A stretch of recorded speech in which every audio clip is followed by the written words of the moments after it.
7 months ago, a young man was picked up by the police in Tamil Nadu on a mere suspicion of stealing jewels. He was not arrested, he was not even formally accused. He was tortured in illegal custody and he died.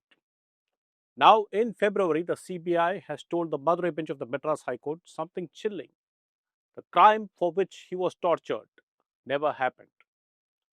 This is the story of Ajith Kumar, and the question Tamil Nadu must still answer. If there is no crime, why did he have to die?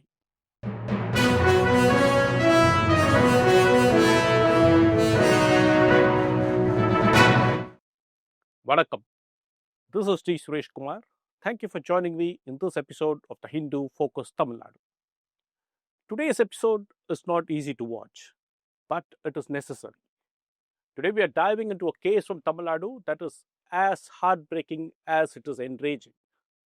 It is a case that lays bare the brutal excesses of power and the catastrophic cost of a presumption of guilt.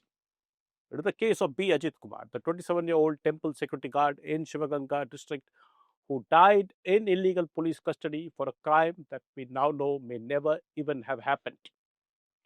There are two stories running side by side here.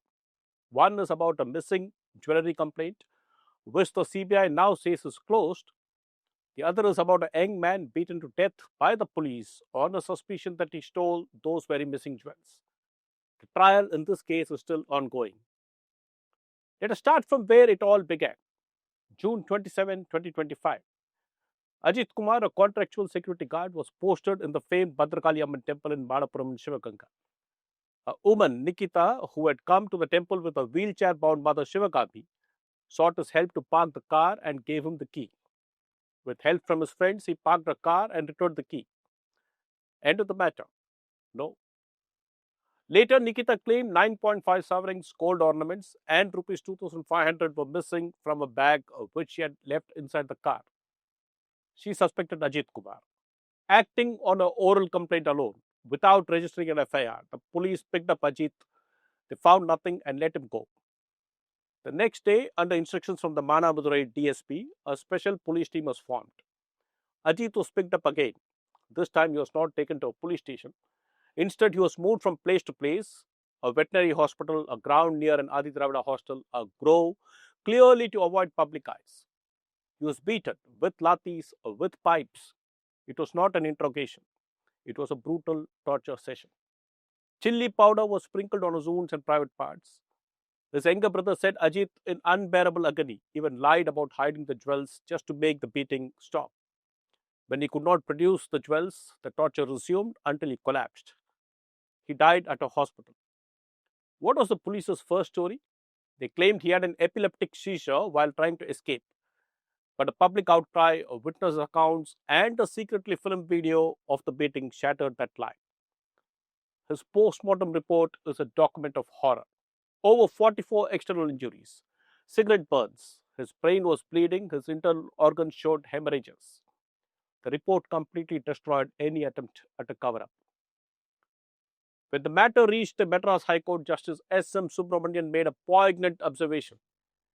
Even an ordinary murderer may not have caused this much injury. The judge did not mince words. He called it a police-organized crime. He said the state has killed its own citizen. The case quickly moved from the local police to the CBCID and finally to the CBI. 10 police personnel are now accused. This includes a DSP, an inspector, a sub-inspector, a head constable, and more have been added through a supplementary charge sheet. And then comes February 4, 2026. In the Madurai bench of the Madras High Court, Justice Srimati asked the CBI a simple question. What happened to the jewelry theft case? The answer, it has been closed. No evidence, no material, nothing. The judge, visibly anguished, responded. So there was nothing. A person was beaten to death in a case where there was nothing. Let that clearly sink in. In fact, after Ajith Kumar's death, another layer had emerged. The complainant Nikita was named in a 2011 forgery and cheating case. She was accused of taking rupees 16 lakh from people promising government jobs using political connections. This, of course, does not prove guilt in the present case, but it does raise serious questions about her credibility. The High Court has now asked, will action be taken against the complainant if the theft was false? The CBI has said it will file a report. And the biggest question of all remains unanswered. Who gave the instructions to the police? Because police don't act like this without confidence, without protection, without a signal from above. So let's pause and ask what really matters. If the jewellery never went missing, why was Ajith Kumar picked up at all? If there was no FIR, how was he interrogated? If there was no crime, who authorized the violence? And if 10 policemen are on trial, will the chain of command ever be exposed? And will Nikita be prosecuted? Will we ever know if the jewels really went missing, or was it a wild allegation due to extraneous factors? The theft case is closed, but Ajith Kumar's case is not. This is no longer just about one young man. It is about whether the rule of law means anything when power is misused. The truth of Ajith Kumar's death is not just about the men who wielded the lathis. It is about the system that empowered them, the pressure that triggered them, and the complaint that set this tragedy in motion.